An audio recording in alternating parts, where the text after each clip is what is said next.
Hey folks, Fernando doing another video for More Survivalist, and this video is going to be about footwear, and it's a little bit continuing with the last video on EDC. And here I have a question. This is from Felix the Cat. He says, haven't seen anything on footgear, boots, trail runners, etc. I would like to hear your take on footwear. I would assume that footgear is part of everyone's EDC, yet easily overlooked item and not much discussed. Might be a good topic for a video from you.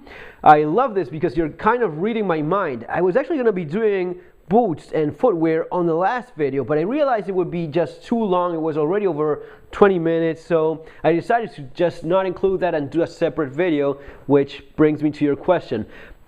It is absolutely a very important part of your EDC and not often mentioned at all. And folks that are into trail running, hiking, backpacking, they know perfectly well how crucial footwear is.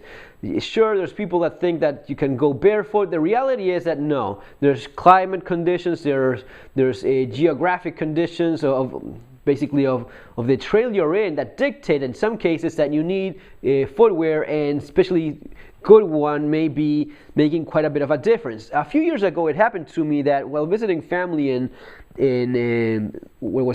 Spain, in Barcelona, we had a car issue.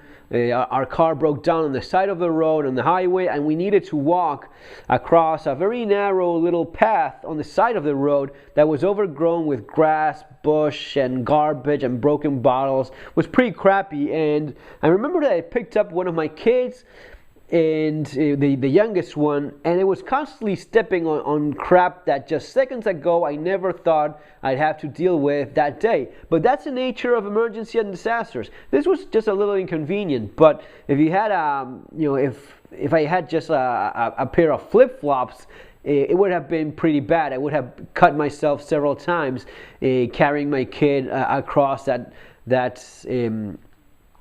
path. And that's just a small indication of how this makes a big difference. It may be something else. It may be that you have to walk back home after a disaster or an emergency, or walk to safety, and the shoes you have with you that day are all you'll have to deal with whatever it is life threw at you. So you have to kind of balance, and this is something I go into a little bit in my book in terms of footwear. Of course, I couldn't go into this very deep because it's a huge topic on its own, but basically the idea is whatever is in terms of EDC that you have with you, that's what you'll have to work with during an emergency.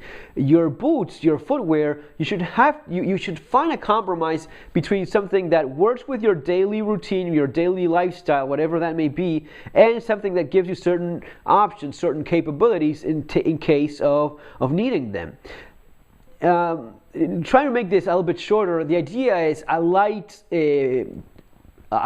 hiking boots, a trail running shoe, something like that along those lines is where you'll find that sweet spot of not too big, not too heavy, practical enough, yet useful in an emergency. So these are the sneakers and boots I have as of the moment, and this is kind of how it goes from the oldest ones to the newest ones over there. These are high tech, and for a long time I liked high tech a lot. In my opinion, lately the quality has gone down quite a bit. These are still okay. You have a solid shoe. It's quite heavy. It's actually almost as heavy as those Caterpillar boots. So in my opinion, a little bit too heavy for its size. But it's well made, well built. You have nice metal loops for your shoelaces there, attachments. So these are overall well constructed. Now these are a little bit older. I've seen the quality go down quite a bit. At least that's been my experience in terms of high tech. Mostly these days I'm more of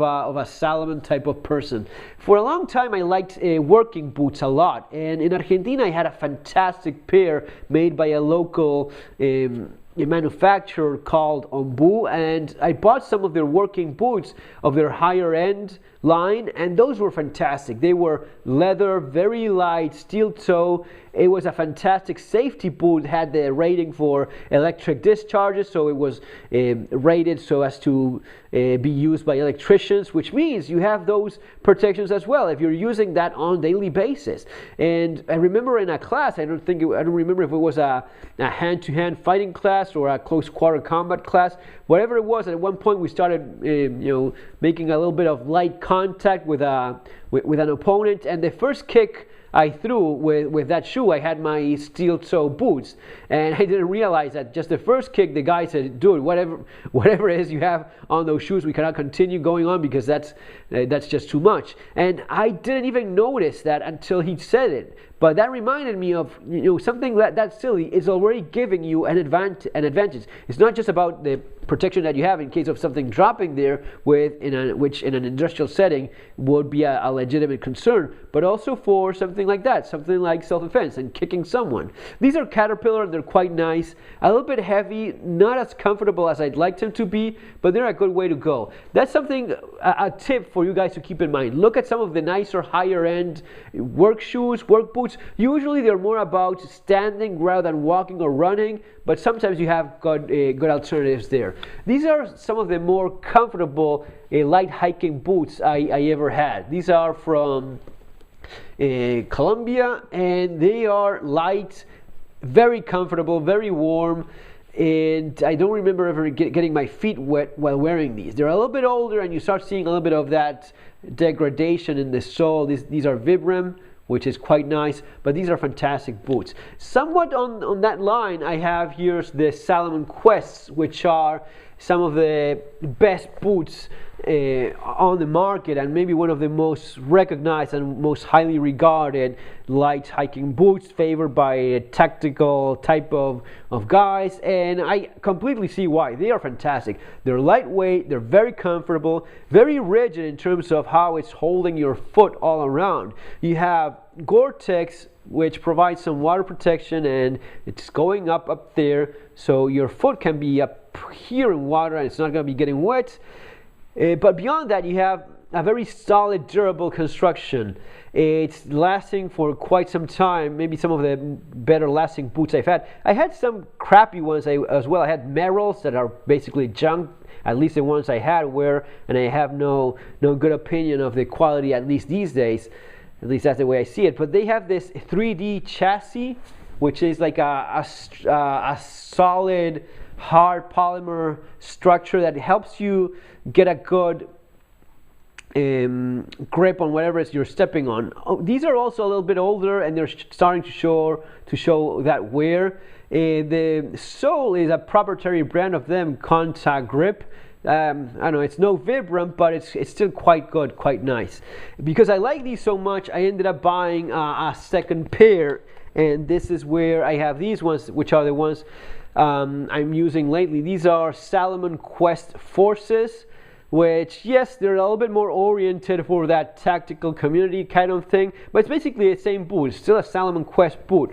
Gore-Tex, nice leather construction all around. These are the ones that I was wearing in one of the last hikes I did with my kids, and we were on this trail that was all broken rock. It was like shards of blades cutting through whatever it is you were stepping on, and it actually got tore up a little bit. But that's not anything against the boot. That's just the reality of the terrain you are in at that moment. And in some conditions, in some terrains, no matter what it is you're wearing, it's going to be chewing through it. So you have to keep that in mind as well. Now, if you don't have something like this, it's going to be lasting even less. If you have a traditional sneaker, it's going to be getting cut to ribbons in no time. Now, this is a very nice boot, and it doesn't look half bad on a pair of blue jeans either. Now, keeping this completely honest in terms of my footwear, these are also my sneakers.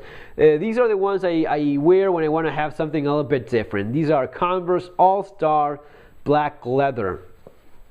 And I like these a lot. I think they look quite nice. I kind of fell for these when I saw them in that movie I, Robot, where Will Smith buys a vintage pair of Converse, and it's these ones. Man, these look nice on with jeans, whatever it is you're wearing. They just look flashy, and I at least like them. It's a personal taste kind of thing, but I at least like the way they look. Let me know in the comments section if you like these or not, just so as to have your thoughts. These would be the ones that I've been mostly wearing like on a day-to-day basis. These are Salomon X Ultra, and they're kind of borrowing a few things from the Quest boots. Of course, it's not the same thing, it's much lower, but you have that advanced chassis, which is this hard polymer plastic structure there, giving you a little bit more rigidity, and you have the contact grip sole as well. Now these are torn quite a bit because there's already an Ultra 3 version, so they already went through the 1, 2, and now it's the 3. The last one. You have Gore-Tex as well. I don't think it's important in a shoe that's this low. It's going to be getting wet even if, because it's not a boot, so it has more openings and, doesn't make that much sense. Now, because I like these, and you have, of course, this system where it's shoelaced less, I guess, which some people like. I'm not a terrible fan of. I have no opinion either way. It's okay. It's just it didn't break, which I thought it wouldn't be lasting, and held on quite nicely. Now the last ones that I have are these ones.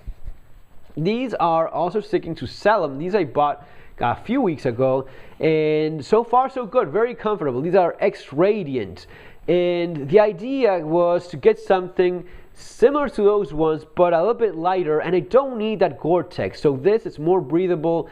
Air flows through it much nicer. They're definitely on the light trail running category. They're not trail or hiking boots, but they're comfortable, and I have no doubts it's going to be durable, given that Salomon has worked well for me so far. You don't have that 3D chassis structure thing, but these are affordable. These are like 60, 70 bucks, I want to say. I'll leave the link below for the Amazon store, where I'll leave all of these if you want to go check those out. Buy a pair for yourself. That's from my store. And yes, you get a small commission from that, which does help quite a bit for a channel. So I do appreciate that if you go buy it from there. And I'm trying to remember the price. I don't know. Just check it out if you find it. I think they look quite nice. To be honest, that's one of the things I liked about these. They look okay. They look pretty cool and very lightweight, breathable.